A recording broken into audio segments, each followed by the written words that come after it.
यहाँ पर तो धोबी वाले ने भी आजकल बोर्ड लगाया होता है कि रियल स्टेट एजेंट, उसके बाद मैं आपको ढूंढता रहूंगा, आप मुझे मिलेंगे नहीं। बिल्कुल ऐसे ही है, लेकिन आप बड़े सीधे आ गए हैं मेरे साथ। ऑब्वियस ही बात है, मैं आऊंगा। क्या एक डेवलपर के लिए प्रोटोकॉल रखना, बड़ी बड़ी लैंड क्रूजर्स रखना, 50-50 करोड़ रुपए की गाड़ियां लेके घूमना, ये कोई फॉर्मेलिटी है? सोसाइटी लॉन्च करने के बाद 2 गाड़ियों पे आ जाता है, ऐसा क्यों? अच्छा क्वेश्चन है आपका। अस्सलाम वालेकुम व्यूअर्स, मैं हूं राजा अली और आप देख रहे हैं फैक्ट फाइंडर। हम आपको इस प्लेटफॉर्म से बताएंगे रियल स्टेट से तमाम तर जुड़े हकायक। इस हवाले से हमारे साथ मौजूद हैं सैयद वकास, जो कि रियल स्टेट कंसल्टेंट हैं। इनका टाइम देने का शुक्रिया वकास साहब, आपने टाइम दिया, बहुत शुक्रिया। पहले तो हम सुनते थे property dealer, real estate agents, ये रियलिटर एक नया नाम आ गया मार्केट में, ये क्या है, थोड़ा सा एक्सप्लेन करेंगे?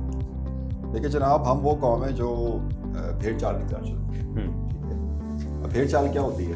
भेड़ चाल ये होती है कि रियल्टर एक वर्ड आ गया जो इंटरनेशनल मार्केट से आया, तो वो प्रॉपर्टी एजेंट अपने आप को शो करने के लिए जनाब कि मैं तो रियल्टर हूँ, मैं प्रॉपर्टी एजेंट नहीं। वलैती नाम उठा दिया गया। ठीक है। दूसरा बड़ा जेनेरिक और बड़ा सिंपल सा सवाल, रियलिटर इतना जालिम क्यों होता है? चंद रुपए की खातिर, अपने कमीशन की खातिर किसी का करोड़ डुबो देना जायज़ है?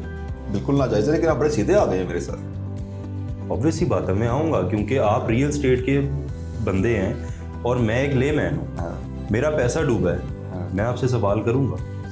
बड़ी अच्छी बात आपने की है। मैं तो इससे मतलब ऐसा क्वेश्चन कभी कोई डायरेक्टली करता नहीं है, तो मैंने कहा शायद आप तो बिल्कुल सीधे आ गए, क्योंकि हम रियल स्टेट एजेंट्स नहीं है ना, हम रियल स्टेट जर्नलिस्ट हैं। अच्छा। और जर्नलिस्ट का काम होता है सवाल करना, तो वो हम रियल स्टेट के हवाले से आपसे हर चुभता हुआ सवाल आपसे करेंगे। बिल्कुल करें जनाब, मैं हाजिर हूँ आपसे। मैं आपका जो क्वेश्चन पहले ज़रा आपका जवाब दे दूँ कि जो जालिम कैटेगरी आपने जो बनाई है, देखें जनाब, दुनिया में कोई चीज़ भी जुल्म के ऊपर नहीं चलती। जुल्म वहाँ होता है जहाँ पे मामलात ख़राब पहले ही चल रहे हों। ठीक है जनाब। देखिए जी, इस फील्ड के अंदर, रियल स्टेट के अंदर कोई भी टेक्निकल डिग्री मौजूद नहीं है। ठीक है, मानते हैं इस बात को? नहीं मानते? बिल्कुल ठीक है, बिल्कुल ठीक है।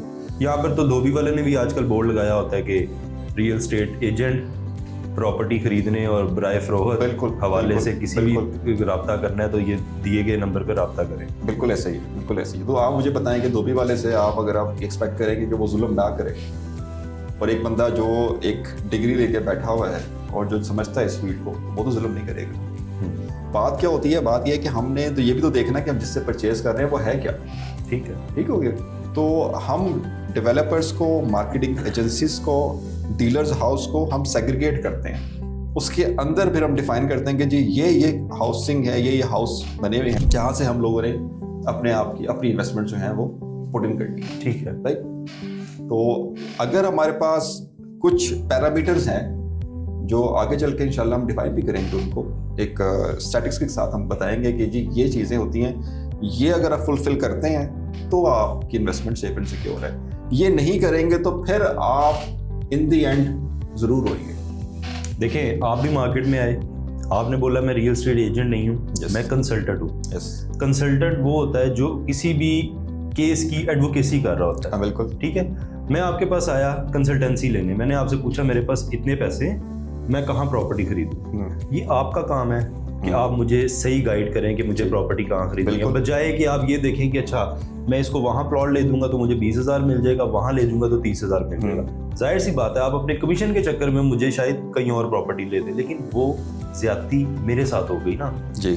उसके बाद मैं आपको ढूंढता रहूंगा, आप मुझे मिलेंगे नहीं। बिल्कुल ऐसे ही। और यही मार्केट का ट्रेंड है और यही हम देखते आ रहे हैं। देखिए जनाब, मैं यही बात मैं आगे आपको समझाने की कोशिश कर रहा हूँ। प्रॉपर्टी एजेंट और रियल स्टेट रियल्टर या कंसल्टेंट, ठीक है, नाम चेंज करने से हम लोग उसका पीछे का बैकग्राउंड चेंज नहीं कर सकते। बिल्कुल ट्रू, ऐसे ही है। हम ये देखेंगे कि जनाब जहाँ पे आप इन्वेस्टमेंट कर रहे हैं, पहली बात तो ये है कि आप मेरे पास आए हैं कंसल्टेंसी लेने के लिए। मैं आपको ये बताऊंगा कि जी ये फैक्ट एंड फिगर हैं। जब तक कि मैं आपको ये नहीं समझाऊंगा और आपको मुतमईन नहीं करूंगा, आप मुझसे कोई चीज़ परचेज नहीं करेंगे। ठीक है, ठीक है, ठीक है। लेकिन एक बंदा, मैं आपको फोर्स करूं कि भाई आपने लेना ही इधर है, मैं तो यहाँ जी मेरे तो यहाँ पे बहुत अच्छे ताल्लुकात हैं इस जगह पे, इस डेवलपर के साथ XYZ, वहीं पे आपने लेना है तो वहीं पे आपको फ़ायदा मिलेगा, तो ये कंसल्टेंसी नहीं है, ये आप उसको एडवोकेट कर रहे हैं उसी डेवलपर। ठीक है। कंसल्टेंसी का मतलब एडवोकेट करना नहीं होता। ठीक हो गया। ठीक। कंसल्टेंसी ये होती है कि हम आपको फैक्ट्स एंड फिगर्स बताते हैं, पैसा आपका, हम आपको बताएंगे जी फलां डेवलपर, फलां हाउसिंग प्रोजेक्ट, फलां हाई राइज प्रोजेक्ट कहाँ पे क्या क्या ऑप्शंस मौजूद हैं, आप उन जगह जाके अपनी स्टडी करें। सही है, ठीक है, सही है। हमसे आप फैक्ट्स एंड फिगर ले जाएं, ठीक है, इन्वेस्टमेंट आपने खुद कर लीजिए। ठीक है। आजकल के दौर, पिछले जो रियल एस्टेट मार्केट में हम देखते आ रहे हैं इतने टाइम से, क्या एक डेवलपर के लिए प्रोटोकॉल रखना, बड़ी बड़ी लैंड क्रूजर्स रखना, 50-50 करोड़ रुपए की गाड़ियां लेके घूमना, ये कोई फॉर्मेलिटी है या ये ज़रूरत है? ये क्या है? क्या इसके बगैर कोई डेवलपर सोसाइटी नहीं लॉन्च कर सकता? बड़ा आपने जेन्युइन क्वेश्चन किया। मैं इस बात को समझता हूँ कि ये कुछ हमारे मुआशरे का भी इसमें हाथ मौजूद है। ठीक है। आप आज इन्वेस्टमेंट करने जाते हैं किसी भी प्रोजेक्ट के अंदर, तो क्या आप उस डेवलपर की हेल्थ को नहीं देखेंगे? बिल्कुल देखेंगे कि जी मैं डेवलपर की अपनी वेल्थ क्या है, क्या डेवलपर डिलीवर कर सकेगा नहीं कर सकेगा। तो वो शो कैसे करेगा? वो डेफिनेट सी बात है, वो आपको अपने गैजेट से शो करेगा। उसे गैजेट्स में उसकी गाड़ी मौजूद हो, जाहिर बात है वो घर तो वहाँ नहीं बना सकता आपके फौरी तौर पे। वो अपनी प्रेजेंस से आपको बताएगा कि यार मैं ये चीज़ बना के दे सकता हूँ। वो उसकी एक मुआशरे के हवाले से मजबूरी जरूर मौजूद है। इसका मतलब हुआ कि डेवलपर लोगों की साइकी के साथ खेलता है, क्योंकि लोग प्रोटोकॉल शशके देखना चाहते हैं, इसलिए वो उनको शशके दिखाता है और फिर उसके जाल में आके लोग फंस भी जाते हैं। देखिए, ये हर डेवलपर नहीं करता। मैं आपको ये कहता हूँ कि 100% यही चीज़ मौजूद है। ये वो लोग करते हैं जिनके पास, मैं समझता हूँ कि वो जेन्युइनली रियल एस्टेट को नहीं जानते या उनका कोई बैकग्राउंड रियल एस्टेट से नहीं। ठीक है। जो जेन्युइन डेवलपर्स हैं उनके लिए अपना काम इम्पोर्टेंट है, वो अपना काम दिखा के ही आप बिल्कुल बताएं, जो प्रोजेक्ट है उसकी डिलीवरी इम्पोर्टेंट है। यस, ठीक है।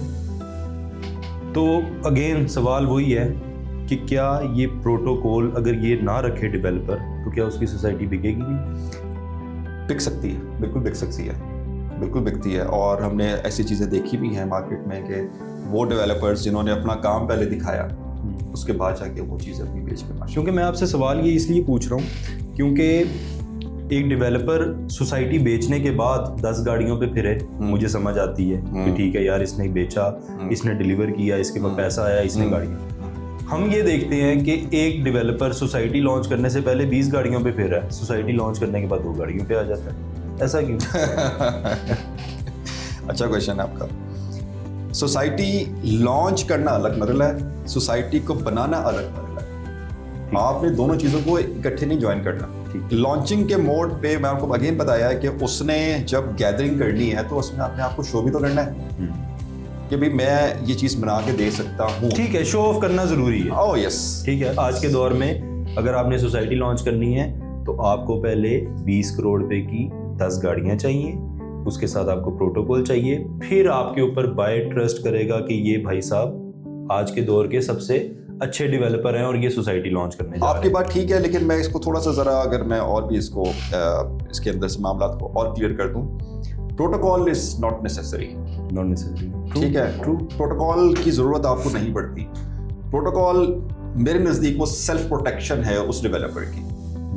ठीक है, मैं इस चीज़ को ये कहता हूँ कि जो बंदा ज़मीन के कारोबार के अंदर इन्वॉल्व होता है तो जाहिर बात है उसकी लाइफ थ्रेटनिंग भी पोजीशन है कि हमारा मुआशरा ऐसा है, हमारा सिस्टम ऐसा है। आपको पता है ज़मीन के ऊपर दुश्मनियाँ भी चलती हैं, आप जानते हैं इस चीज़ को। तो वो उसको प्रोटेक्शन के लिए मे बी उनको ज़रूरत पड़ सकती है प्राइवेट सिक्योरिटी की। तो हम हर किसी को इक्विवेलेंट नहीं करते। हाँ जी, कुछ गंदे लोग भी हैं, वो हर जगह होते हैं, हर फील्ड में होते हैं, और कुछ अच्छे लोग हैं जिनकी वजह से रियल एस्टेट चल रही है। ठीक है। तो ये जो आप लोगों ने लाहौर के साथ जुल्म कर छोड़ा है कि पूरे का पूरा लाहौर ही बेच दिया, एग्रीकल्चर ज़मीन भी बेच दी, ब्राउन लैंड भी बेच दी, रावी बेच दिया यार ये क्यों? लाहौर देखिए, आप नोट करें, लाहौर आज आप हम किधर बैठे हैं इस टाइम पे? We are in the middle of the town. ठीक है, हमने यहाँ से नॉर्थ में जाना है लाहौर के या साउथ में जाना है तो हमें कम से कम भी 1.25 घंटा चाहिए। ठीक है, हाँ, रिंग रोड बन गया, रोड नेटवर्क आसान हो गया।